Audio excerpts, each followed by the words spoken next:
Imam Besar Front Pembela Islam atau FPI Muhammad Rizik Syihab ditetapkan oleh Polda Metro Jaya sebagai tersangka kasus kerumunan massa di Petamburan, Jakarta Pusat beberapa waktu lalu. Rizik Syihab ditetapkan sebagai tersangka dan dijerat pasal berlapis dengan ancaman hukuman maksimal 6 tahun penjara. Rizik Syihab ditetapkan sebagai tersangka setelah kepolisian melakukan gelar perkara kasus kerumunan massa terkait acara pernikahan putri dari MRS. Dikutip dari tribunnews.com, Rizik Syihab ditetapkan sebagai tersangka dan dijerat dengan pasal berlapis, yakni pasal 160 dan pasal 216 Kitab Undang-Undang KUHP. Dalam pasal 160 KUHP diketahui ancaman pidana penjara yang dapat dijatuhkan pada tersangka adalah 6 tahun penjara. Adapun pasal 160 KUHP berbunyi sebagai berikut. Barang siapa di muka umum dengan lisan atau tulisan menghasut supaya melakukan perbuatan pidana, melakukan kekerasan terhadap penguasa umum, atau tidak menuruti baik ketentuan undang-undang maupun perintah jabatan yang diberikan berdasarkan ketentuan undang-undang, diancam dengan pidana penjara paling lama 6 tahun atau pidana denda paling banyak 4.500.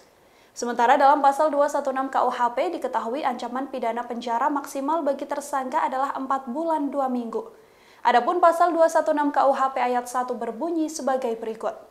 Barang siapa dengan sengaja tidak menuruti perintah atau permintaan yang dilakukan menurut undang-undang oleh pejabat yang tugasnya mengawasi sesuatu atau oleh pejabat berdasarkan tugasnya, demikian pula yang diberi kuasa untuk mengusut atau memeriksa tindak pidana, demikian pula barang siapa dengan sengaja mencegah, menghalang-halangi atau menggagalkan tindakan guna menjalankan ketentuan undang-undang yang dilakukan oleh salah seorang pejabat tersebut, diancam dengan pidana penjara paling lama 4 bulan 2 minggu atau pidana denda paling banyak Rp9.000.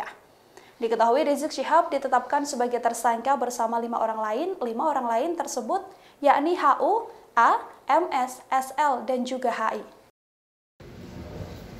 Yang pertama, sebagai penyelenggara, saudara MRS sendiri dipersangkakan di pasal 160 dan pasal 216. Kemudian yang kedua, ketua panitianya saudara HU.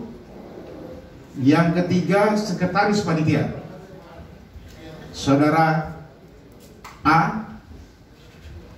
Yang keempat, saudara MS sebagai penanggung jawab di bidang keamanan. Yang kelima, saudara SL untuk penanggung jawab acaranya, dan saudara HI, ya, ini sebagai kepala seksi acara. 6 orang kita tingkatkan dari saksi menjadi tersangka. Demikian Tribunnews Update kali ini, nantikan informasi terbaru lainnya hanya di tribunnews.com. Terima kasih sudah nonton, jangan lupa like, subscribe, dan share ya.